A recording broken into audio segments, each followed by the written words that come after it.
Welcome to Story Ripple, a home for those who love to be read to. Hi, my name is Mary and I love to read books out loud. Let me share some best beloved books with you. These books have been sending out ripples of enjoyment for over 60 years. So no matter how you're feeling today, happy or sad, excited or anxious, I hope you can relax. Grab a pillow or a favorite stuffed animal and get ready to listen. It's time for a story. I'll take you into some fantastical worlds created by books.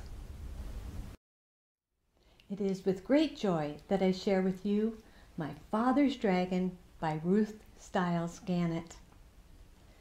Chapter 1, My Father Meets the Cat.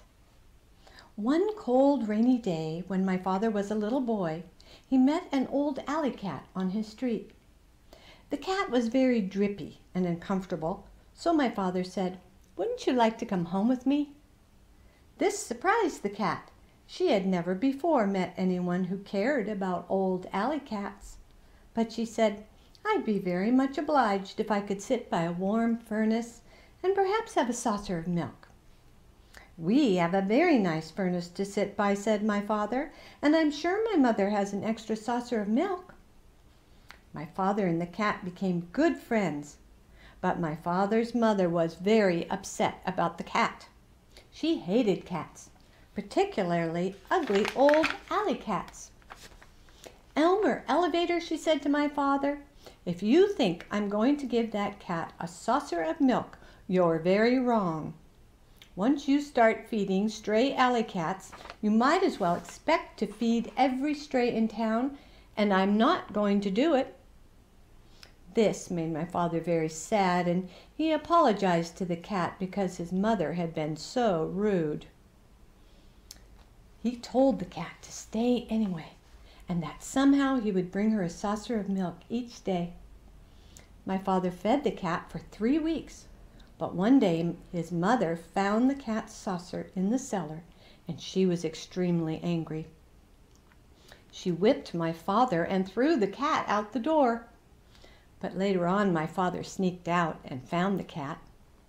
Together they went for a walk in the park and tried to think of nice things to talk about.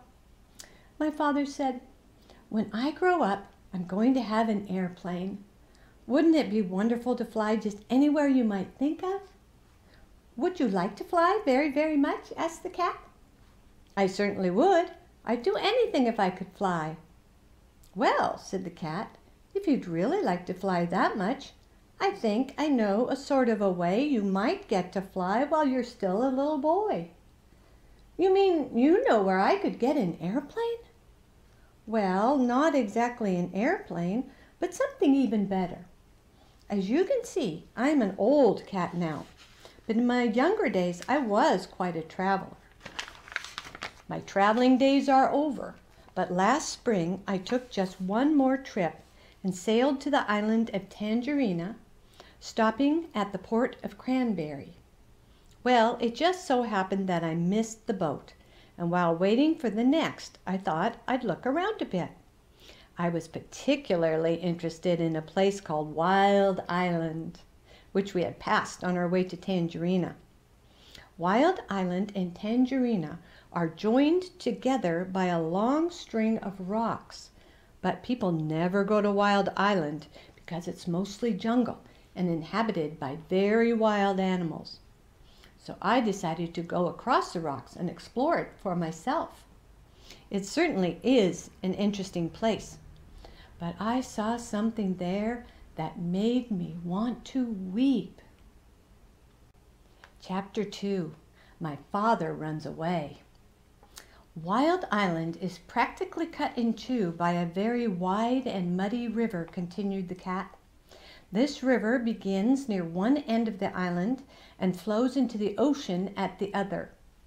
Now the animals there are very lazy, and they used to hate having to go all the way around the beginning of this river to get to the other side of the island.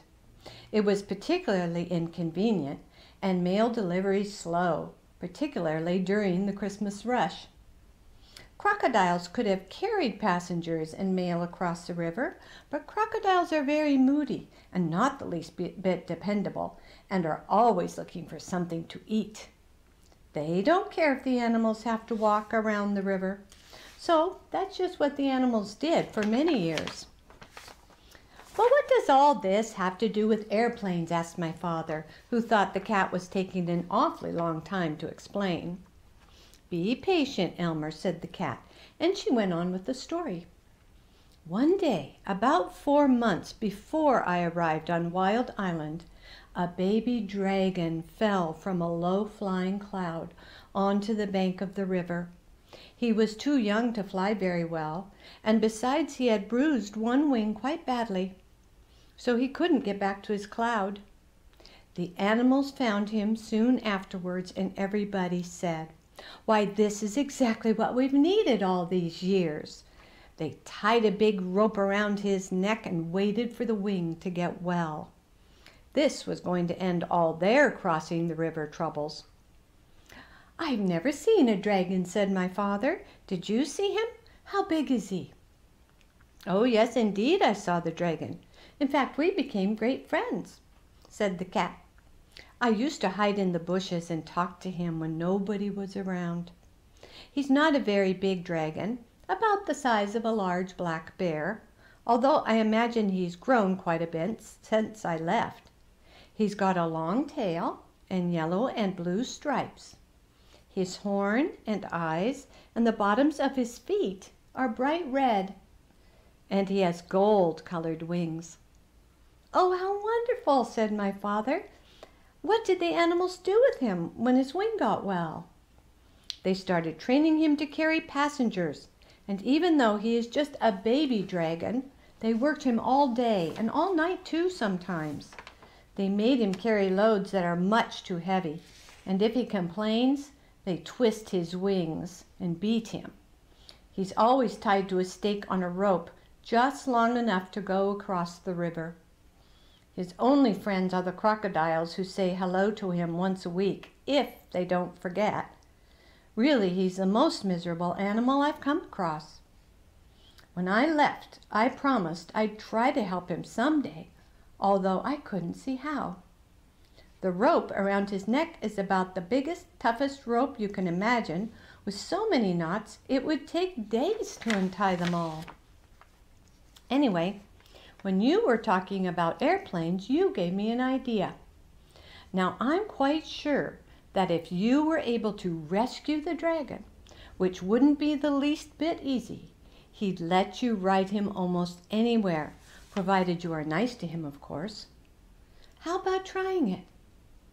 "Oh, I'd love to," said my father, and he was so angry at his mother for being rude to the cat that he didn't feel the least bit sad about running away from home for a while. That very afternoon, my father and the cat went down to the docks to see about ships going to the island of Tangerina. They found out that a ship would be sailing the next week, so right away they started planning for the rescue of the dragon. The cat was a great help in suggesting things for my father to take with him, and she told him everything she knew about Wild Island. Of course, she was too old to go along. Everything had to be kept very secret, so when they found or bought anything to take on the trip, they hid it behind a rock in the park. The night before my father sailed, he borrowed his father's knapsack, and he and the cat packed everything very carefully. He took chewing gum, 2 dozen pink lollipops, a package of rubber bands, black rubber boots, a compass, a toothbrush and a tube of toothpaste, 6 magnifying glasses, a very sharp jackknife, a comb and a hairbrush, 7 hair ribbons of different colors, an empty grain bag with a label saying cranberry, some clean clothes, and enough food to last my father while he was on the ship. He couldn't live on mice, so he took 25 peanut butter and jelly sandwiches and 6 apples, because that's all the apples he could find in the pantry. When everything was packed, my father and the cat went down to the docks to the ship. A night watchman was on duty, so while the cat made loud, strange noises to distract his attention, my father ran over the gangplank and onto the ship. He went down into the hold and hid among some bags of wheat. The ship sailed early the next morning.